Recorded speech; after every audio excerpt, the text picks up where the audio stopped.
Hello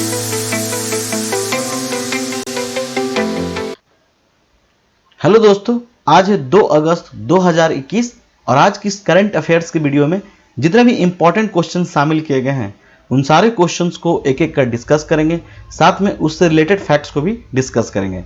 आप इस video का पीडीएफ डिस्क्रिप्शन बॉक्स में दिए गए लिंक से जाकर डाउनलोड कर सकते हैं या इस वीडियो का पीडीएफ टेलीग्राम ग्रुप से भी डाउनलोड कर सकते हैं और टेलीग्राम ग्रुप का लिंक मैंने डिस्क्रिप्शन बॉक्स में दे दिया है, वहां से जाकर आप टेलीग्राम ग्रुप को ज्वाइन कर सकते हैं और साथ में अन्य अपडेट्स को भी पा सकते हैं। तो चलिए वीडियो को शुरू करने से पहले आज का मोटिवेशनल कोट क्या है इसे देखते हैं। मुश्किल नहीं है कुछ दुनिया में, तू जरा हिम्मत तो कर, ख्वाब बदलेंगे हकीकत में, तू जरा कोशिश तो कर। बिल्कुल सही बात है, दुनिया में कुछ भी मुश्किल नहीं है दोस्तों। ठीक है, हमें हिम्मत करना चाहिए और हिम्मत करके कोशिश करनी चाहिए, ख्वाब हमारे बिल्कुल ही हकीकत में बदल जाएंगे। तो सही बात है। तो चलिए शुरू करते हैं। आज का पहला प्रश्न, भारत और किस देश के बीच कॉर्पट का 36वां अभ्यास शुरू हुआ है? ठीक है, यानी कॉर्पट का 36वां अभ्यास किस देश के बीच शुरू हुआ है? तो ये इंडोनेशिया, यानी भारत और इंडोनेशिया के बीच जो है कॉर्पट का 36वां अभ्यास शुरू हुआ है। और कॉर्पट का जो फुल फॉर्म होता है वो क्या होता है? Coordinated petrol. ठीक है, कोऑर्डिनेटेड पेट्रोल। ठीक है, तो ये जो है एक सैन्य गश्ती अभ्यास है और ये भारत और इंडोनेशिया के बीच शुरू हुआ है। भारतीय नौसेना तथा इंडोनेशिया की नौसेना इस अभ्यास में भाग लेंगे। भारत की तरफ से नेवल शिप सरयू हिस्सा लेगा। ठीक है, और जबकि इंडोनेशिया की तरफ से किरीबंग तोमो शिप हिस्सा लेगा। इस अभ्यास का आयोजन हिंद महासागर क्षेत्र में होगा। ठीक है, यानी हिंद महासागर क्षेत्र में ही जो है इस अभ्यास का आयोजन किया जाएगा। तो चलिए इंडोनेशिया की स्थिति देखते हैं। ये है इंडोनेशिया। ठीक है, और भारत की स्थिति है ये तो आपको पता ही होगा। तो ये है हिंद महासागर का क्षेत्र है। तो इसी में जो है भारत और इंडोनेशिया के बीच जो है वो इस अभ्यास का आयोजन किया जाएगा। और आपको पता होना चाहिए कि यहाँ पर जो है वो क्या है? साउथ चाइना सी है। ठीक है, साउथ चाइना सी। तो यहाँ पर जो है ये चीन अपना एकाधिकार मानता है। ठीक है, लेकिन इस अभ्यास जो भारत और इंडोनेशिया के बीच हो रहा है तो ये अभ्यास जो है काफी महत्वपूर्ण है, क्योंकि हिंद महासागर में अस्थायित्व, शांति और सुरक्षा के लिए जो है इस तरह के अभ्यास जो है अन्य देशों के साथ भी भारत करता है। ठीक है, और चूंकि हिंद महासागर का जो ये क्षेत्र है और यहाँ का जो एरिया है, चीन का पूरा जो निर्यात आयात जो होता है वो ये मार्ग काफी महत्वपूर्ण यहाँ पर हो जाता है। ठीक है, तो इसके चलते जो है ये जो अभ्यास होते हैं भारत तथा अन्य देशों के साथ या भारत और इंडोनेशिया के साथ, तो ये काफी इंपॉर्टेंट हो जाते हैं। ठीक है, और हाल के दिनों में चाइना ने हिंद महासागर क्षेत्र में भी दखल देने की कोशिश की है। ठीक है दोस्तों, अब ये जो है जो ये अभ्यास है ये भारत सरकार का एक सागर प्रोग्राम भारत सरकार ने लॉन्च किया था, सागर। ठीक है, उसी का एक हिस्सा है। और सागर जो है सिक्योरिटी जो है for all in the region, यानी कहने का मतलब यह है कि ये सागर जो प्रोग्राम है वो उसी के तहत इस तरह के अभ्यास जो है वो आयोजित किए जाते हैं। ठीक है, अब इंडोनेशिया के साथ कुछ अन्य अभ्यास भारत का होता है, वो कौन कौन से हैं? तो पहला नंबर जो है वो क्या है? गरुड़ शक्ति। गरुड़ शक्ति, ये पहला अभ्यास हो गया। दूसरा जो अभ्यास है वो समुद्र शक्ति। समुद्र शक्ति। ठीक है, और तीसरा एक और अभ्यास जो हुआ था वो पैसेज अभ्यास हुआ था। पैसेज। ठीक है, पैसेज एक्सरसाइज। तो ये 3 अभ्यास जो है वो इंडोनेशिया के साथ होते हैं। हालांकि पैसेज एक्सरसाइज जो है वो अन्य देशों के साथ भी भारत आयोजित करता है। ठीक है, अब हम बात करते हैं इंडोनेशिया से संबंधित कुछ अन्य फैक्ट्स की। तो इंडोनेशिया के जो प्रेसिडेंट कौन है? तो वह है जोको विडोडो। ठीक है, जोको विडोडो। ठीक है, ये हो गया। और आपने सुना होगा माउंट मेरापी का नाम सुना होगा, माउंट मेरापी। तो माउंट मेरापी जो है, और एक और सुना होगा माउंट सिनेबंग। Mount Sinabung. ये दोनों जो हैं वो क्या है? Active volcanoes. ठीक है, एक्टिव वोल्केनोस वाले पर्वत हैं, ठीक है। तो ये माउंट मेरापी और माउंट सिनावांग में हाल के दिनों में ज्वालामुखी उद्गार हुआ है, ठीक है। तो ये जो है काफी दिनों के बाद हुआ है, तो इसलिए इन्हें सक्रिय ज्वालामुखी भी कहा जा सकता है, ठीक है। तो ये दोनों जो हैं वो कहाँ स्थित हैं, तो ये दोनों जो है वो इंडोनेशिया में स्थित हैं, ठीक है। ये याद रखिएगा, माउंट मेरापी और माउंट सिनावांग, ठीक है। तो चलिए अब हम नेक्स्ट क्वेश्चन की ओर बढ़ते हैं। भारत तथा रूस की नौसेनाओं के बीच बरामा इंद्र नेवी 2021 अभ्यास किस सागर में आयोजित किया गया है, ठीक है, यानी इंद्र अभ्यास। तो ये जो है किस सागर में आयोजित हुआ था, तो चलिए बाल्टिक सागर में। बाल्टिक सागर में जो है भारत और रूस की नौसेनाओं के बीच इंद्र नेवी 2021 अभ्यास का आयोजन किया गया था, ठीक है। दोस्तों इंद्र अभ्यास का आयोजन वर्ष 2003 से शुरू हुआ था, ठीक है, लेकिन 2017 से इस अभ्यास में दोनों देशों की तीनों सेनाएं भाग लेती रही हैं। यह अभ्यास हर 2 वर्ष बाद आयोजित किया जाता है और हाल ही में रूस के सेंट पीटर्सबर्ग में रूसी नौसेना का 325वां नौसेना दिवस मनाया गया था, ठीक है, जिसमें भारत का स्टेल्थ फ्रिगेट जहाज INS तवर भाग लिया था। तो ये याद रखिएगा, ठीक है। और पिछले साल 2020 में जो है वो बंगाल की खाड़ी में जो है क्या बोलते हैं भारत और रूस की सेनाओं के बीच जो है इंद्र अभ्यास का आयोजन किया गया था, ठीक है। और मतलब बंगाल की खाड़ी में होता है और रूस में अगर हम बात करते हैं तो सेंट पीटर्सबर्ग में जो है इस अभ्यास का आयोजन किया जाता है। तो चलिए इतनी तो बात ये होगी इस अभ्यास के बारे में। अब हम कुछ रूस से संबंधित कुछ फैक्ट्स के बारे में जान लेते हैं, ठीक है। तो हाल ही में 9 मई को, ठीक है, 9 मई 2021 को रूस ने जो है वो क्या बनाया, 76वीं विजय दिवस मनाया था, 76वीं विजय दिवस। अब ये क्यों मनाया था, तो चलिए इसका मनाने का कारण क्या है कि द्वितीय विश्व युद्ध में रूस की जीत के उपलक्ष्य में ये हर साल मनाया जाता है, ठीक है। तो 9वीं, और ये कहाँ मनाया गया था, तो रेड स्क्वायर पे, ठीक है, रेड स्क्वायर वही है, मॉस्को में है।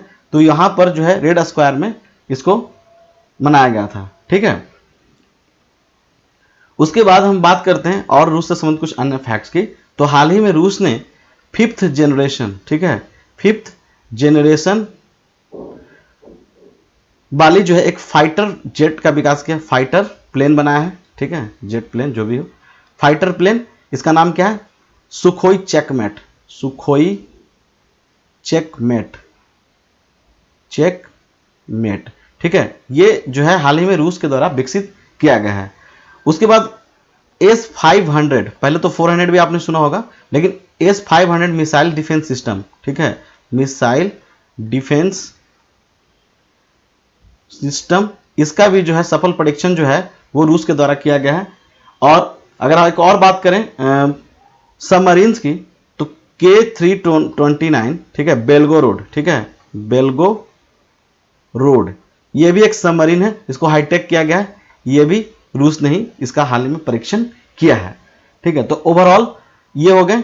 और अगर हम स्पेस की बात करते हैं तो ISS पर, इंटरनेशनल स्पेस स्टेशन पर हाल ही में रूस ने नौका मॉड्यूल को भेजा है, नौका मॉड्यूल, ठीक है, मॉड्यूल को भेजा है। तो इतने सारे फैक्ट्स जो हैं वो रूस से संबंधित है और इसे आप याद रखिए। चलिए नेक्स्ट क्वेश्चन की ओर बढ़ते हैं। यहां पर अगर हम मैप में देखते हैं थोड़ा सा, तो ये है बाल्टिक सी है, ठीक है, जैसा कि मैंने अभी पिछले क्वेश्चन में अभी बाल्टिक सी के बारे में चर्चा की थी। तो ये है बाल्टिक सी, और बाल्टिक सी यहां देखिए रूस की स्थिति है, ठीक है, ये रूस है, और ये सेंट पीटर्सबर्ग, जहां पर जो है रूसी नौसेना और भारत का जो इंद्राभ्यास हुआ था वो यहीं पर हुआ था, ठीक है। और ये देखिए ये गल्फ ऑफ क्या है, फिनलैंड है, ठीक है।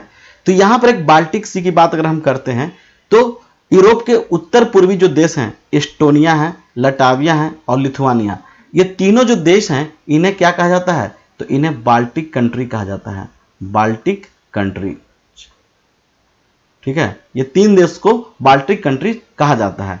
दूसरा एक और बात करते हैं, एक बाल्कन भी है, ठीक है, बाल्कन देश बोलते हैं इसको, यहां पर ये बाल्कन कंट्री, ये अलग है, ठीक है।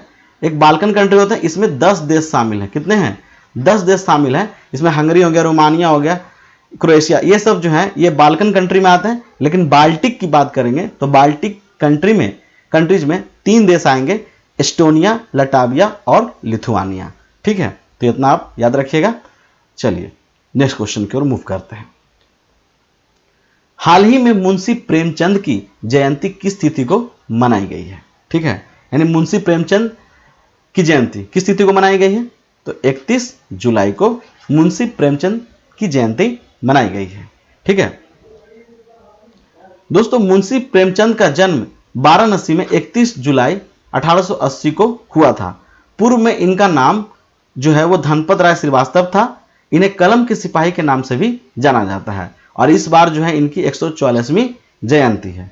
ठीक है, मुंशी प्रेमचंद ने कुल 15 उपन्यास, ठीक है, 15 उपन्यास लिखे हैं। ठीक है, 300 से अधिक जो है वो क्या है, कहानियां इन्होंने लिखी है, 3 नाटक, 10 अनुवाद, 7 बाल पुस्तकें और हजारों की संख्या में लेख एवं स्मरणों की रचना इन्होंने की है। ठीक है, इनकी कृतियों में कौन कौन से प्रमुख हैं? तो देखिए, आपने सुना होगा गोदान हो गया, उसके बाद जो है मनोरमा, फिर है कर्मभूमि, फिर नमक का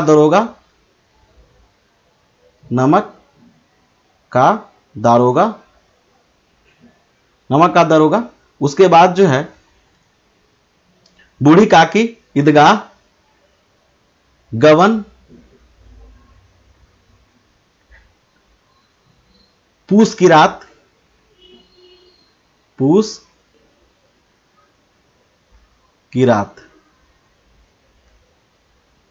यानी इतने सारे जो हैं मुंशी प्रेमचंद की कृतियां हैं और ये प्रमुख कृतियों के नाम मैंने यहां पे लिखे हैं। ठीक है, तो चलिए नेक्स्ट क्वेश्चन की ओर मूव करते हैं। समाचारों में रहे नारियल विकास बोर्ड का मुख्यालय कहां स्थित है? नारियल विकास बोर्ड का मुख्यालय कहां स्थित है? तो चलिए, यह कोच्चि में स्थित है। कोच्चि, केरल के कोच्चि शहर में नारियल विकास बोर्ड का मुख्यालय स्थित है। ठीक है, और नारियल विकास बोर्ड के बारे में हम बात करते हैं तो इसकी जो स्थापना हुई थी वो 12 जनवरी 1981 को हुई थी। ठीक है, 12 जनवरी 1981 को नारियल विकास बोर्ड की स्थापना हुई थी। इस बोर्ड के 6 राज्यों में केंद्र है, 6 जो स्टेट हैं उसमें इसके सेंटर बनाए गए हैं। तो कौन कौन है उसमें देखेंगे, कोलकाता है, कोलकाता हो गया, भुवनेश्वर, थाने, पटना,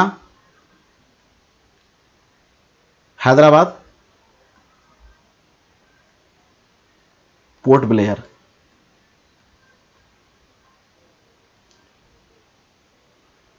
यानी कुल मिला के इतने जगह पर इसके केंद्र बनाए गए हैं। ठीक है, और 30 जुलाई, अगर हाल की बात करेंगे तो 30 जुलाई 2021 को जो एक नारियल विकास बोर्ड विधेयक पारित हुआ है। ठीक है, तो यह विधेयक को पारित करने का उद्देश्य क्या है? तो गैर कार्यकारी निदेशक बनाना है। मतलब इसका जो निदेशक है उसे गैर कार्यकारी बनाना। क्यों बनाना है?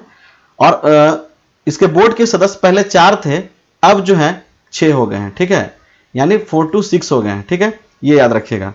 तो कहने का मतलब ये है कि गैर कार्यकारी सदस्य का मतलब यह हुआ, इस नारियल विकास बोर्ड का जो अध्यक्ष होगा यानी मुख्य कार्यकारी अधिकारी जो भी होगा वो मतलब कृषि क्षेत्र से संबंध रखने वाला होगा। मतलब वो कोई सरकारी अधिकारी नहीं होगा, बल्कि वो किसी दूसरे कृषि क्षेत्र से उस व्यक्ति को जो है इस नारियल विकास बोर्ड का अध्यक्ष बनाया जाएगा। ठीक है, और गुजरात और आंध्र प्रदेश जो है अपने प्रतिनिधियों को भी बोर्ड में अब नामित कर सकते थे। पहले ऐसा कर सकते हैं, पहले ऐसे नहीं था। ठीक है, ये तो हो गया नारियल विकास बोर्ड की बात।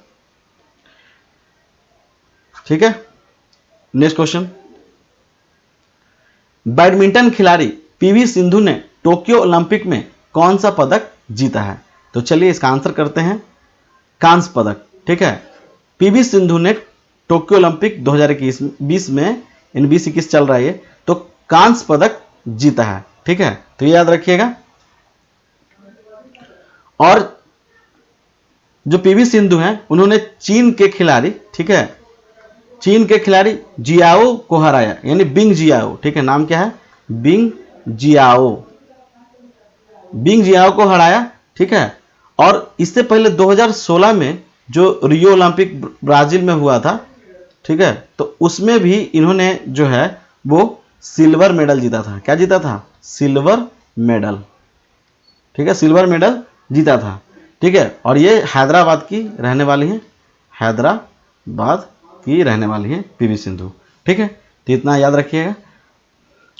और एक चीज मैं यहां से एक फैक्ट बता दूं कि सबसे छोटा देश जिसने टोक्यो ओलंपिक में गोल्ड मेडल जीता है वहां के खिलाड़ी ने, तो उसका नाम क्या है, तो यह है बरमूडा, ठीक है। आपने बरमूडा ट्रायंगल का नाम सुना होगा, तो वही बरमूडा देश है, ठीक है। वहां के खिलाड़ी ने क्या जीता है, गोल्ड मेडल, गोल्ड मेडल, ठीक है, तो ये याद रखिएगा। चलिए next question, state institute of forensic sciences का शिलान्यास किस राज्य में किया गया है, ठीक है। State institute of forensic sciences का शिलान्यास किस राज्य में किया गया है, तो चलिए उत्तर प्रदेश में जो है इसका शिलान्यास किया गया है। और किसने शिलान्यास किया है, तो गृह मंत्री तथा सहकारिता मंत्री अमित शाह जी ने, ठीक है, अमित शाह ने जो है इसका उद्घाटन किया है, मतलब शिलान्यास किया है, सॉरी।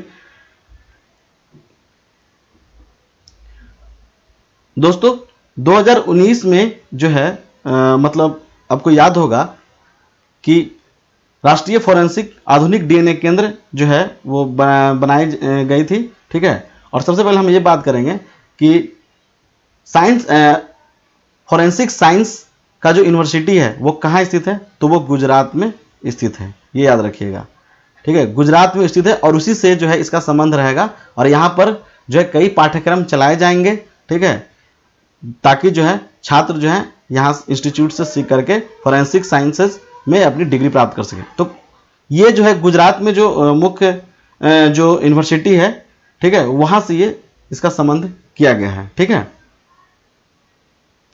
और इसमें जो एक आधुनिक डीएनए केंद्र भी बनाया जाएगा, ठीक है। और इसके साथ ही अन्य कई राज्यों में भी जो है बाद में फॉरेंसिक साइंसेज इंस्टीट्यूट जो है वो खोले जाएंगे, ठीक है। अब हम बात करते हैं कुछ उत्तर प्रदेश से संबंधित फैक्ट्स की। तो चलिए, आपको याद होगा कि जनसंख्या नीति जो है उत्तर प्रदेश ने जो है वो लागू की है, ये तो याद रखिए। उसके बाद किसान कल्याण, ठीक है, किसान कल्याण योजना जो है वो उत्तर प्रदेश सरकार ने ही शुरू की है। उसके बाद हम बात करते हैं वरासत, ठीक है, वरासत योजना, ये भी जो है वो संपत्ति से ही संबंधित है, तो इसको भी उत्तर प्रदेश सरकार ने लागू किया है, ठीक है। अगर उसके बात करते हैं तो भूमि की सुरक्षा के लिए, यानी जमीन जो धोखाधड़ी होती है उसके लिए 16 अंकों का यूनिक कोड जो है वो उत्तर प्रदेश सरकार के द्वारा ही जारी किया गया है, ठीक है।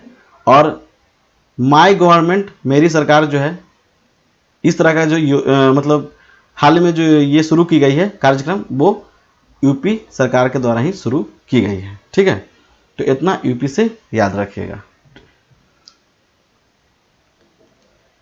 भारत के नए और 25वें लेखा महानियंत्रक के रूप में किन्हें नियुक्त किया गया है, ठीक है, लेखा महानियंत्रक। तो किन की नियुक्ति की गई, तो चलिए इसका आंसर करते हैं, डॉक्टर दीपक दास, ठीक है, डॉक्टर दीपक दास जो है वो 25वें लेखा महानियंत्रक बनाए गए हैं, ठीक है। और इनकी जो नियुक्ति 1 अगस्त से प्रभावी हुई है, ठीक है। और ये जो है वो वित्त मंत्रालय यानी फिनांस मिनिस्ट्री के अंतर्गत कार्य करेंगे, ठीक है, फिनांस मिनिस्ट्री के अंतर्गत, ठीक है। और दोस्तों आपको बता दें यहाँ पर कि ये जो है वो एक सीजीए है, क्या है, ये सीजीए है, ठीक है, यानी कंट्रोलर जनरल ऑफ अकाउंट्स, ठीक है, ये याद रखिएगा। ये जो है वो भारत सरकार के वित्त मंत्रालय के अंतर्गत कार्य करते हैं, ठीक है, और सरकार के लेखा मामलों के प्रमुख सलाहकार होते हैं, ठीक है, ये याद रखिएगा। इनके अंदर जो है रेलवे और डिफेंस रेलवे तथा डिफेंस जो है इनके कार्य क्षेत्र में नहीं आता है, ठीक है। और एक आपको याद होता है महालेखाकार, महालेखा परीक्षक, ठीक है,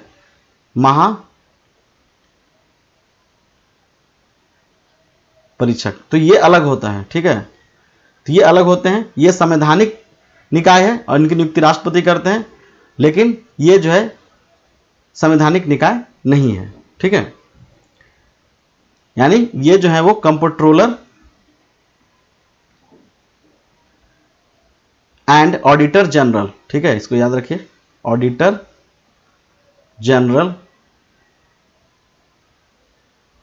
ऑफ इंडिया, ठीक है। तो ये जो महालेखाकार की जो नियुक्ति होती है वो राष्ट्रपति के द्वारा की जाती है। तो ये जो है वो संवैधानिक पद है, लेकिन ये संवैधानिक पद नहीं है और ये वित्त मंत्रालय के अंतर्गत कार्य करते हैं, ठीक है। नेक्स्ट क्वेश्चन बढ़ते हैं।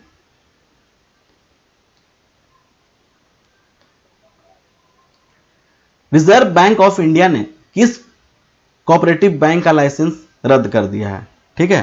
रिजर्व बैंक ऑफ इंडिया ने किस कोऑपरेटिव बैंक का लाइसेंस रद्द किया है? तो चलिए इसका आंसर करते हैं।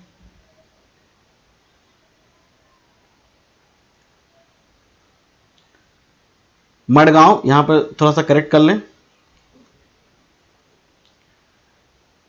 मडगांव, ठीक है, यहां पे मडगांव अर्बन सहकारी बैंक, ठीक है, इसका लाइसेंस जो है रिजर्व बैंक ऑफ इंडिया ने रद्द कर दिया है, ठीक है। और दोस्तों ऐसा कारण क्या हुआ कि अब इसके पास जो भी व्यक्तियों की जो जमा है उसके भुगतान करने के लिए पैसे नहीं है, तो इसके लिए जो है इसका लाइसेंस जो है आरबीआई ने रद्द कर दिया है, ठीक है। तो याद रखिएगा मडगांव अर्बन सहकारी बैंक, और कहाँ स्थित है? तो ये गोवा में स्थित है। कहाँ स्थित है? गोवा में, ठीक है। नेक्स्ट क्वेश्चन, निम्न में से किसने घोषणा की है कि वे भारत को चोल मूर्तियों सहित 14 कलाकृति लौटाएंगे, ठीक है। तो चलिए इसका आंसर करते हैं, किसने लौटाने की बात की है? तो ऑस्ट्रेलिया की राष्ट्रीय गैलरी ने जो है वो भारत को चोल मूर्तियों सहित 14 कलाकृतियों को लौटाने की घोषणा की है, ठीक है। और दोस्तों ये जो चोल मूर्तियां, इसमें पीतल के भी हैं और पत्थर तथा कुछ पेंटिंग्स भी हैं, ठीक है। यानी कुल मिला के इसमें ये हैं और कुछ चोल की मूर्तियां हैं। 2014 में ही जो है भारत को जो है 50 लाख डॉलर की, ठीक है, 50 लाख डॉलर की जो है लागत वाली यानी शिव की मूर्ति भी सौंपी गई थी, ठीक है, भगवान शिव की मूर्ति सौंपी गई थी इस ऑस्ट्रेलिया की राष्ट्रीय गैलरी के द्वारा, ठीक है। तो ये है, और ये जो जितने भी जो ये लौटाए जा रहे हैं कलाकृति, ये अवैध तस्करी के जरिए जो है ऑस्ट्रेलिया में पहुंचे थे, ठीक है। तो ये याद रखिएगा। नेक्स्ट क्वेश्चन, थोड़ा सा इसको भी देख लेते हैं। हाल ही में ऑस्ट्रेलिया की राष्ट्रीय गैलरी ने घोषणा की है कि वे भारत को कलाकृति के 14 टुकड़े लौटाएंगे, और ये जो भी कलाकृतियां हैं उनमें कुछ चोल मूर्तियां भी हैं, और इन सभी की कीमत जो है वो लगभग $3 मिलियन है, ठीक है।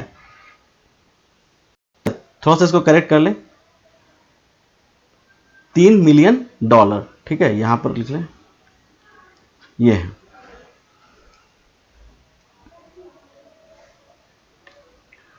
प्रधानमंत्री मोदी ने 29 जुलाई 2021 को सफल असेसमेंट फ्रेमवर्क लॉन्च किया है। तो किसके लिए किया है?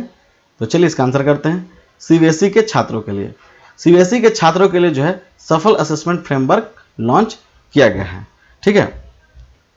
दोस्तों राष्ट्रीय शिक्षा नीति की पहली वर्षगांठ पर सीबीएसई ने सफल पहल की शुरुआत की है, ठीक है। इसका मतलब structured assessment for analysis learning है। यह छात्रों के बीच मूलभूत कौशल और बुनियादी सीखने के परिणामों की प्रगति का आकलन करने के लिए सीबीएसई द्वारा ग्रेड 3, 5 और जो है 8 के लिए एक योग्यता आधारित मूल्यांकन कार्यक्रम है, ठीक है। तो ये याद रखिएगा। और दोस्तों अगर हम बात करते हैं राष्ट्रीय शिक्षा नीति की, तो 1986 में जो है राष्ट्रीय शिक्षा नीति का ड्राफ्ट लागू किया गया था, और इसके जो ड्राफ्ट नीति बनाने वाले कौन थे, तो के कस्तूरी रंगन, ठीक है, कस्तूरी रंगन ये थे, ठीक है। 1992 में इस राष्ट्रीय शिक्षा नीति जो 1986 में लागू की थी उसको अपडेट किया गया था, और अब जो है इसे 2020 में जो है फिर से संशोधन किए गए हैं, ठीक है। तो ये याद रखिएगा। और अभी शिक्षा मंत्री कौन है, तो वो धर्मेंद्र प्रधान है, ठीक है, धर्मेंद्र प्रधान, ठीक है। पहले ये पेट्रोलियम मंत्री थे, अभी ये शिक्षा मंत्री हैं, ठीक है, धर्मेंद्र प्रधान। तो दोस्तों ये था आज का करंट अफेयर्स। अगर आपको वीडियो थोड़ा भी अच्छा लगता है तो इसे लाइक, कमेंट और दोस्तों के साथ शेयर करना बिल्कुल ना भूलें। और अगर आप चैनल पे नए हैं तो चैनल को सब्सक्राइब करना बिल्कुल ना भूलें, साथ में बेल आइकन को भी दबाएं जिससे कि आपको आने वाली वीडियो की नोटिफिकेशन मिल सके। तो चलिए मिलते हैं नेक्स्ट करंट अफेयर्स की वीडियो में, तब तक के लिए बाय बाय।